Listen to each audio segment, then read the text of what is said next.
All you need to know before I begin this story is, I am a fervent camper. I often take prolonged camping trips alone, and I'm very apt at outdoor crafts, and am no stranger to being outside in the wilderness, often alone. I still camp to this day, although this experience was the direct cause of a nearly 3-year break in these solo expeditions. I'm not willing to divulge any information about myself, my country of origin, or the location of said experience. I will start from the point at which I arrived at a national park that will remain unnamed.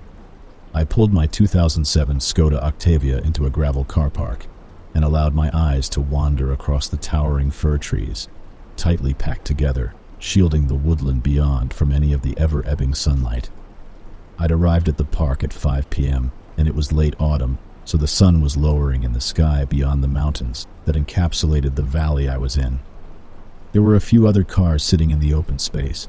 Some of them were empty, seemingly left by other campers, where two had small groups gathered, unslinging packs and stowing camping gear in the rear of the vehicles. I took a deep breath and opened my car door. I walked around to the back of my car and unlocked it. I removed my backpack from the car and slung it over my shoulders. I took my bedroll and tucked it under my arm before locking up my car. I wheeled on my feet, ready to lose myself in nature for a glorious weekend of solitude.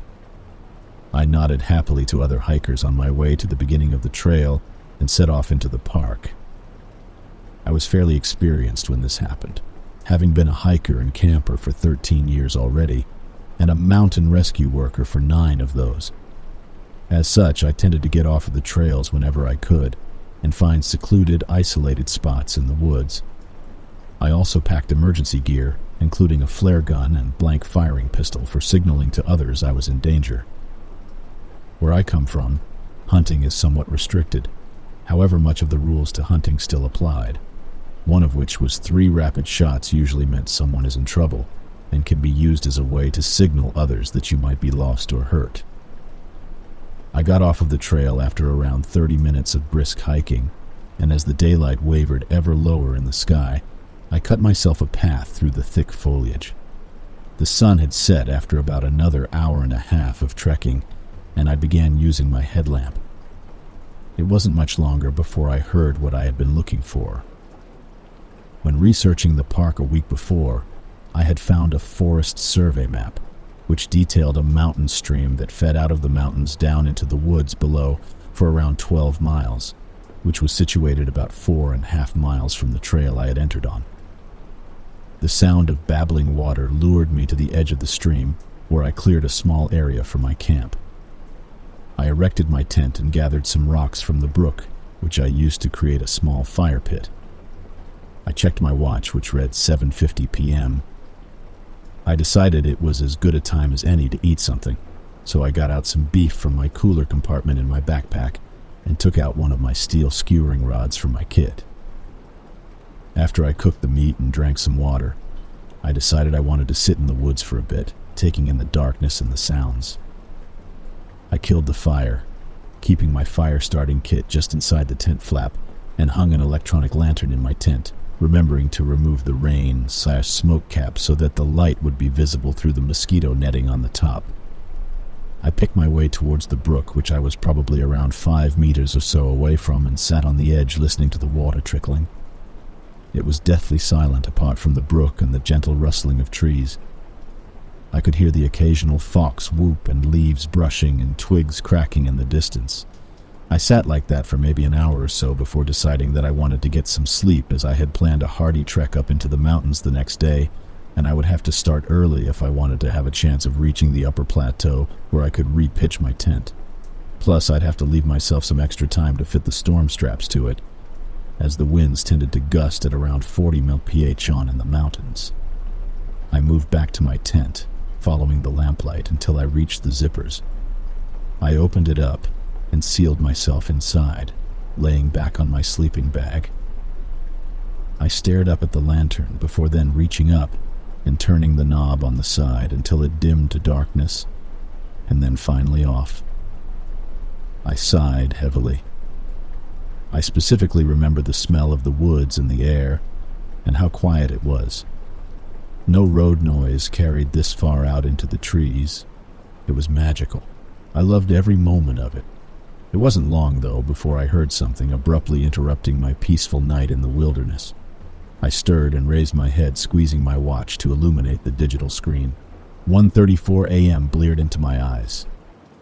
I listened intently, turning my right ear towards where I thought the sound was coming from. I squeezed my eyes tightly shut to focus my senses. It sounded like movement, as if something was walking through the woods. The harder I listened, the more I started to realize it sounded bipedal, like a person walking through the woods dragging their feet through the fallen leaves. Who the fuck would be out here at 1:30 in the morning in the pitch black? I thought to myself. I wondered if someone was perhaps lost. It didn't make sense for a hiker to be out here in the dark wandering around.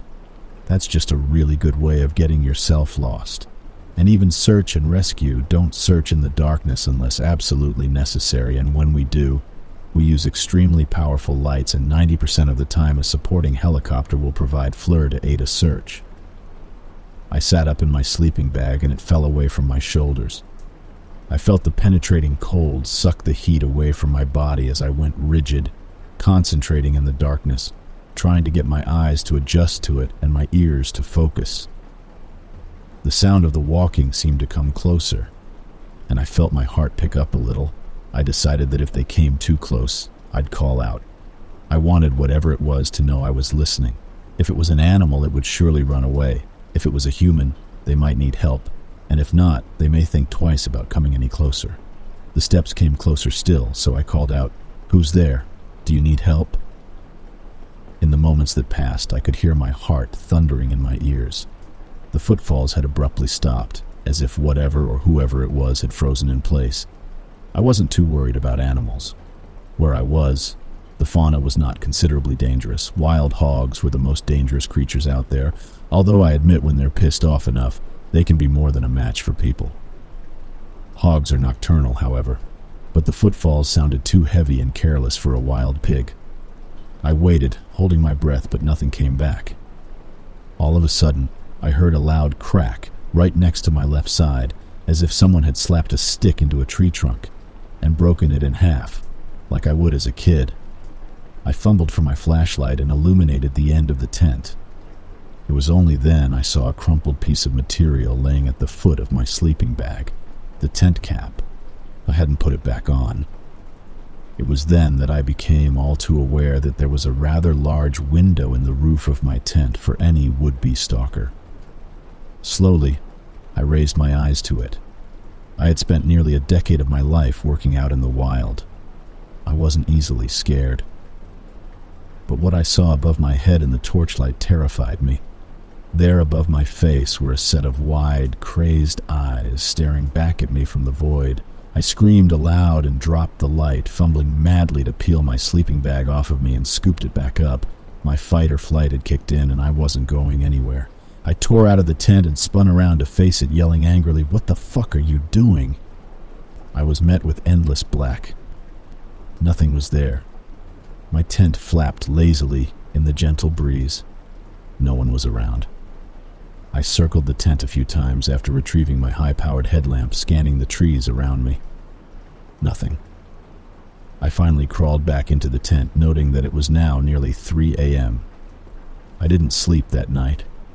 I just waited eagerly for the first sign of daylight, and in the chilly morning air, I decided I would just get out of the woods and head up to my mountain camp. The camping areas on the plateau were popular, and usually tents would pitch all along there during the spring to autumn months, so I knew I'd likely be within a few hundred meters of plenty of other hikers or campers 24/7.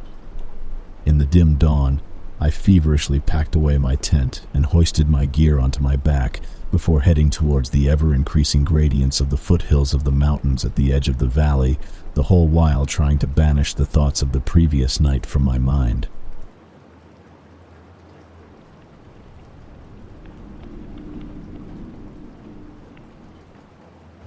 Missing kids are the most heartbreaking. Doesn't matter what circumstances they go missing under, it's never easy, and we always dread the ones we find deceased. It's not common, but it does happen. David Polides talks a lot about kids SAR teams find in places they shouldn't be or couldn't be. I can honestly say I've heard about this kind of thing happening more than I've seen it, but I'll share one of the ones that I think about a lot that I witnessed personally. A mother and her 3 kids were out for a picnic in an area of the park that has a small lake. One is 6, one is 5, and the other is about 3. She's watching them all really closely, and according to her, she never lets them out of her sight at any time. She never saw anyone else in the area either, which is important. She packs their stuff up and they start to head back to the parking area. Now, this lake is only about 2 miles into the woods, and it's on a very clearly established trail.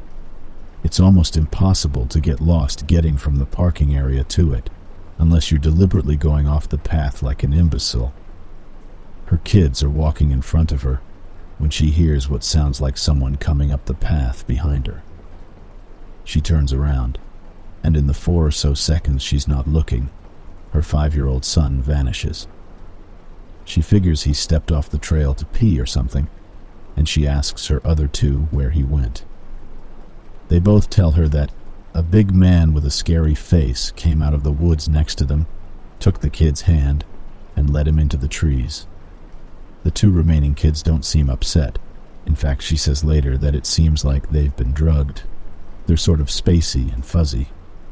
So of course she freaks out, starts looking frantically in the area for her kid. She's screaming his name, and she says at one point she thinks she heard him answer her. Now obviously she can't go blindly running into the woods. She's got the other 2 kids, so she calls the police, and they send us out immediately. We respond, and we start the search for him. Over the course of this search, which spans miles, we never find a single trace of the kid. Canines can't pick up any scent. We don't find any clothing or broken bushes or literally anything that would signify a child being there. Of course, there's suspicion about the mother for a while, but it's pretty clear that she's completely destroyed by the whole thing. We looked for this kid for weeks with a lot of volunteer help, but eventually the search peters out, and we have to move on. The volunteers keep searching though, and one day we get a call on the radio letting us know that a body has been found and needs to be recovered. They tell us the location, and none of us can believe it. We figure it has to be a different kid. But we go out there, about 15 miles from the site where he vanished, and sure enough, we find the body of the kid we've been looking for. I have been trying to figure out how this kid got where he did ever since we found him, and I've never come up with an answer. A volunteer just happened to be in the area because he figured he might as well look in places no one else would think to on the off chance the body had been dumped. He comes to the base of a tall, rocky slope, and halfway up he sees something. He looks through his binoculars, and sure enough, it's the body of a little boy, stuffed in a little opening in the rock. He recognizes the color of the kid's shirt, so he knows right away that it's the missing boy. That's when he calls it in, and we're dispatched. It took us almost an hour to get his body down, and none of us could believe what we were seeing. Not only was this kid 15 miles from where he'd started, there was no possible way he could have gotten up there on his own. This slope is treacherous, and it's hard even for us with our climbing gear. A 5-year-old boy had no way of getting up there, of that I'm certain. Not only that, but the kid doesn't have a scratch on him. His shoes are gone, but his feet aren't damaged or dirty, so it wasn't as if an animal dragged him up there. And from what we can tell, he hasn't been dead that long. He'd been out there over a month by that point, and it looked like he'd only been dead for, at most, a day or 2. The whole thing was unbelievably strange, and was one of the most disconcerting calls I've ever been on. We found out later that the coroner determined the kid had died from exposure. He'd frozen to death, probably late at night 2 days before we found him. There were no suspects and no answers. To date, it's one of the weirdest things I've ever seen.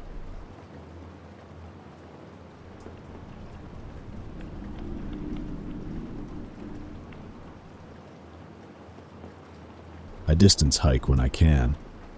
Sometimes this means getting up early or staying out late to get as many miles in as possible. Sometimes walking in the pitch dark with a low-light headlamp gets spooky. I grew up in the woods of this area. I've slept under our canopy of stars more nights than I can count. I've trekked thousands of miles of trail, riverbank, lakeshore, ridge, bottoms, bogs, and creeks. I've hunted the game. I'm establishing this because it's important you understand I've heard, seen, and smelt about all this region has to offer in the way of wilderness. My scariest experience, though, happened at about 4:30 in the morning. It was late spring, so the first morning light wouldn't be visible in the treetops for another 45 minutes. Another hour past that until sunrise. I was on mile 5. I'm in a low bottom that's wedged between two steep ridges. The trail I'm on was narrow, muddy, and completely hemmed in by thick underbrush, young maple, and old oak growth. I'm focused on the small light from my headlamp, just one step after the other, zoned out. Then I heard a loud crack, and I froze solid. This is the part I have trouble describing. 4:30 in springtime means I'm the only thing making noise. No birds chirping, nothing. Dead quiet. Mid-step, I froze.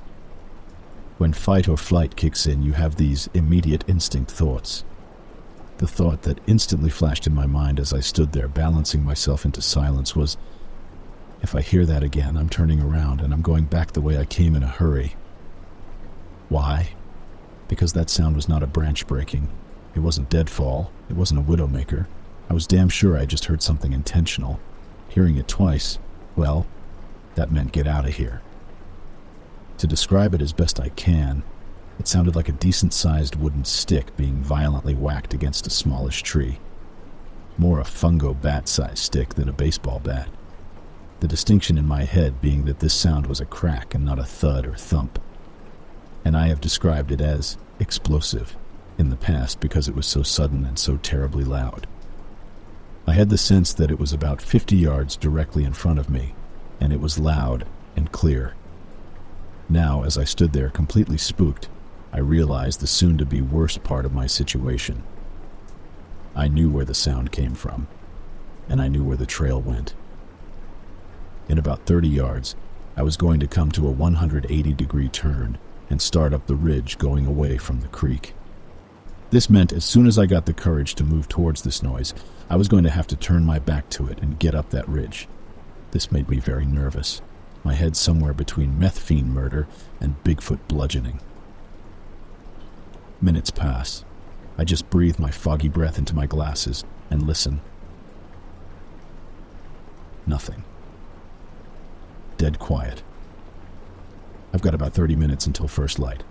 I crank up the headlamp and start to slowly creep to the 180 turn. When you wear a headlamp in the woods at night, every tree branch in front of you casts a big black moving shadow on the trail. It didn't help. I get to the turn and quickly make the bend. I'm moving pretty fast at this point, trying to be quiet, taking tiny, shallow breaths so I can listen while humping it up the trail.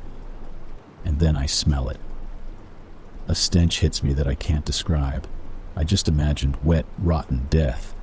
I've actually worked scenes where humans have expired in a past life as a firefighter. This was like days-old decomposition, but it just smelled strange. I kept walking fast. By the time I made the top of that ridge, I was huffing, and the first light was showing. I didn't stop moving until full light was out and the birds were chirping. I've heard it all in our woods. I've smelled it all. I'm telling you, I don't know what the hell that was. I've heard it many times.